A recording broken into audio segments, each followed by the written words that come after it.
አብይ በመካከለኛው ምስራቅ ጉዳይ ድምጻቸውን አሰምተዋል። የኢራን አጸፋዊ ጥቃቶችን ኮንነዋል። የኢትዮጵያን ብሔራዊ ጥቅም ተከላክለዋል። የኢትዮጵያ መንግስት ነዳጅ ቆጥቡ ከሚል መግለጫ ብትችሉስ በእግራችሁ ተንቀሳቀሱ እየተባለ ነው። የነዳጅ ዋጋ በጭምር ማግስት ሁኔታዎች ተቀያይረዋል። አብራችሁን ቆዩ። ከቃል ቀድሞ በተግባሩነቱን በማሳየት በጊዜው ገንብቶ በማስረከብ በደንበኞቹ ልብ ውስጥ የማይረሳ ቦታ ያዘው ዳኮርድ ሪል ስቴት አሁን ደግሞ በመሃል አዲስ አበባ ጀሞ አንድ ሳይት ላይ የሚገኙ በግንባታ ሂደት ላይ ያሉ በ2 ዓመት ውስጥ የሚረከቡ በ70/30 የባንክ ብድር አመቻችቶ ዘመናዊ መኖሪያ አፓርትመንቶችን ከልዩ ቅናሽ ጋር ይዞላችሁ ቀርቧል። ባለ 1 መኝታ 80 ካሬ፣ ባለ 2 መኝታ 118 ካሬ፣ ባለ 3 መኝታ 148 ካሬ ከ678 ሺህ ብር ቅድመ ክፍያ ጀምሮ እስከ 1 ሚሊዮን ብር የሚደርስ ልዩ ቅናሽ እንዲሁም የንግድ ሱቆች ከ2 ሚሊዮን 699 ሺህ ብር ሙሉ ክፍያና 539980 ብር ቅድመ ክፍያ ጀምሮ በልዩ አቀራረብ ተዘጋጅተው ቀርበዋል። ለበለጠ መረጃ 0911057674 ወይም 0926930578 ይደውሉ። ዳኮርድ በልዩነት የተገነባ። በሳምንቱ ውስጥ ለሁለተኛ ጊዜ በተካሄደ የኢትዮጵያና የኤምሬትስ ከፍተኛ አመራሮች ግንኙነት ጠቅላይ ሚኒስትር አብይ የቀጠናው ውጥረት ባየለበት በአሁኑ ወቅት ግልጽ የሆኑ የኢራን ጥቃቶችን አውግዘዋል። ጠቅላይ ሚኒስትር አብይ የቀጠናው ውጥረት ባየለበት በአሁኑ ወቅት ከተባበሩት አረብ ኤምሬቶች ጋር ያላቸውን አጋርነት በመግለጽ ባህረ ሰላጤው ሀገር ላይ ያነጣጠሩና እርሳቸው ግልጽ የሆኑ የኢራን ጥቃቶች ሲሉ የገለጿቸውን ድርጊቶች ኮንነዋል። ከተባበሩት አረብ ኤምሬቶች ፕሬዚደንት መሐመድ ቤን ዛይድ አልናሃያን ጋር ባደረጉት የስልክ ውይይት ሁለቱ መሪዎች በወታደራዊ ግጭት መባባስ ውስጥ ስለሚገኘው የቀጠናው ወቅታዊ ሁናቴ እንዲሁም በሀገራዊና ዓለም አቀፋዊ ጸጥታና መረጋጋት ጉዳዮች ላይ ሊያስከትል ስለሚችለው አደገኛ መዘዝ መክረዋል። በመግለጫው እንደተብራራው ጠቅላይ ሚኒስትር አብይ በኤምሬትስና በሌሎች የቀጠናው ሀገራት ላይ ያነጣጠሩትን ግልጽ የኢራን ጥቃቶች አገራቱ ያላቸው ሉዓላዊነት እንዲሁም ዓለም አቀፍ ሕግጋትና እሴቶችን የጣሱ ናቸው በማለት ጥቃቶቹን ኮንነዋል።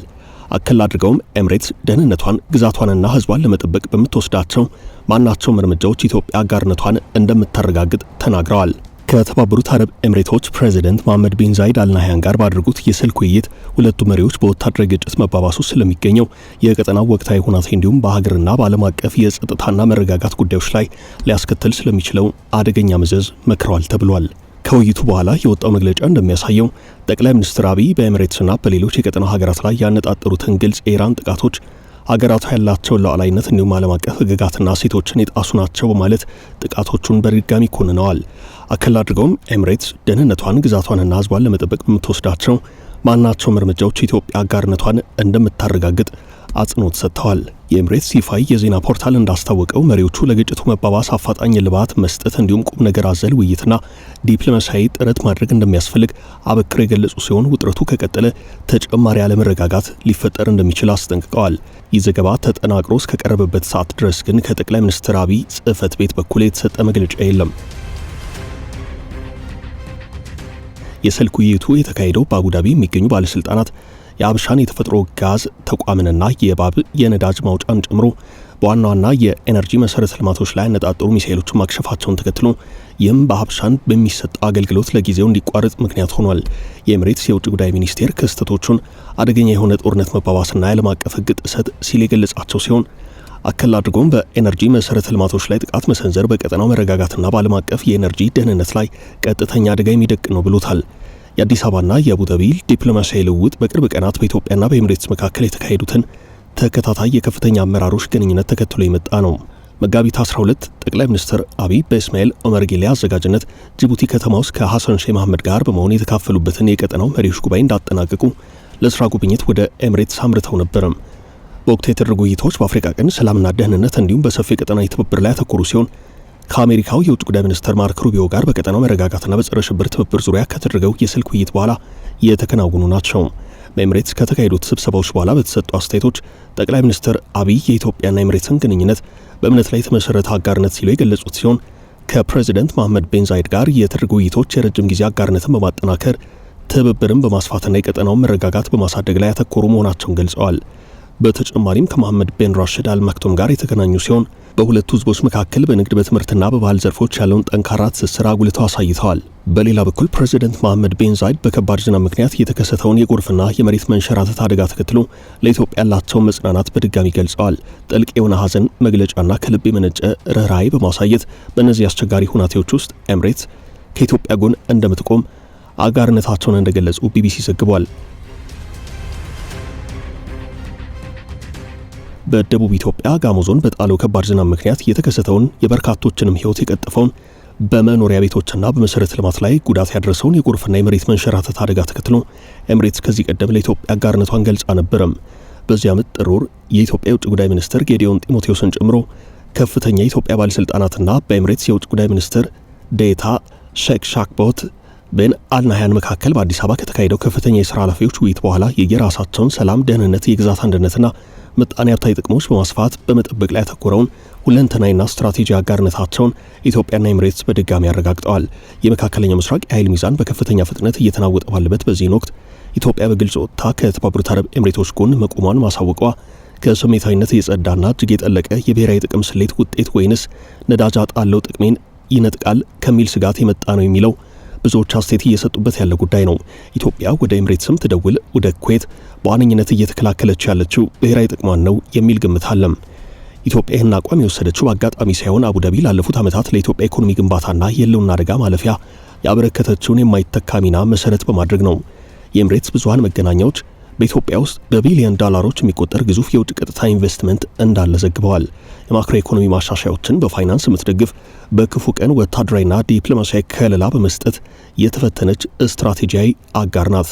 በመሆኑም ጠቅላይ ሚኒስትር አብይ የኢራንን ጥቃት በይፋ ማውገዛቸው ኢትዮጵያ የውጭ ጉዳይ ፖሊሲ የወዳጅን ወዳጅ ማክበር የወዳጅን ጠላት ደግሞ መመከት በሚለው የዘመናዊ ዲፕሎማሲ መርህ ላይ መቆሙን ያረጋግጣል። የእርምጃ ኢትዮጵያ በቀጠናዊ ጸጥታ ጉዳዮች ላይ ተመልካች ብቻ ሳትሆን አጋሮቹ አደጋ ላይ ሲወድቁ አቋም ለመውሰድ የማታመነታ መሆኗን የሚያሳይ ነው ተብሏል። ይህን ተከትሎ ኢራን በኢትዮጵያ ላይ ልትወስደው የምትችለው ቀጥተኛ ወታደራዊ እርምጃ ባይኖርም በቀጠና ያላት የውክልና ተጽዕኖ በመጠቀም ዲፕሎማሲያዊና ጂኦፖለቲካዊ ጫናዎችን ልትፈጥር ትችላለች። ቴህራን በቀይ ባህርና በአፍሪካ ቀንድ አካባቢ ከሚንቀሳቀሱ የተለያዩ ታጣቂ ቡድኖችና ሀገራት ጋር ያላት የጠበቀ ትስስር የኢትዮጵያን የደህንነት ቀጠና በተዘዋዋሪ መንገድ ለመፈተን በር ሊከፍት ይችላል።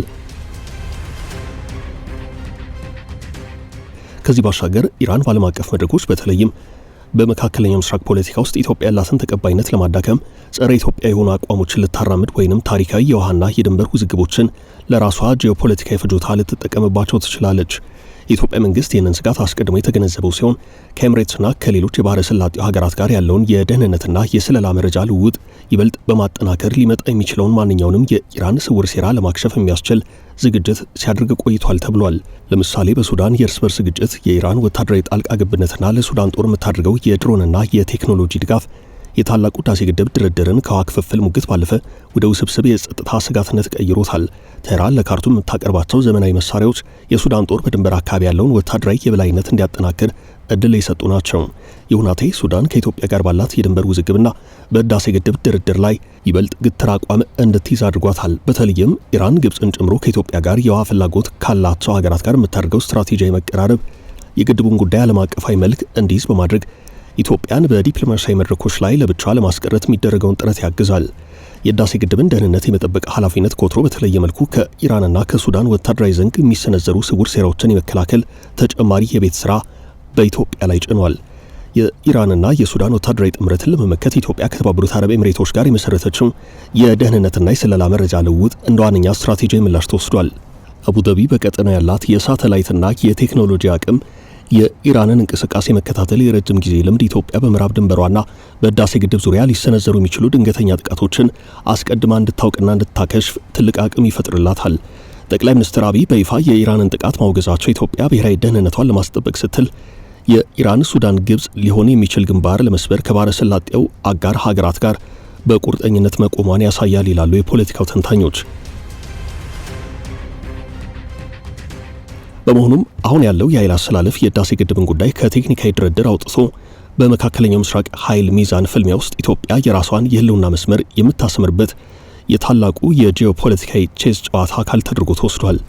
ይህን ጦርነት ዓለም በሁለት ተጻራሪ ጎራዎች ማለትም በአሜሪካና እስራኤል በሚመራው የምዕራባውያንና የባህረ ሰላጤው አጋር ውስጥ አምራ እንዲሁም በኢራን በሚመራው የተቃውሞ ዘንግ እና ምስራቃውያን አጋሮቿ መካከል ግልጽ ክፍፍልን ፈጥሯል። ኢትዮጵያ በታሪኳ የገለልተኛ ሀገራት ንቅናቄ ነን አላይን ሙቭመንት መስራችና አራማጅ ብትሆንም የዘመኑ ጂኦፖለቲካ እውነታ ግን ፍጹም ገለልተኝነትን እጅግ አስቸጋሪ አድርጎታል። ኢትዮጵያ አሁን እየተከተለች ያለችው ፖሊሲ ጭፍን የሆነ የጎራ መቧደን ሳይሆን ብሔራዊ የኢኮኖሚና የደህንነት ጥቅሞቿን የሚያስከብር የተግባራዊነት ዲፕሎማሲ ፕራግማቲክ ዲፕሎማሲ ነው።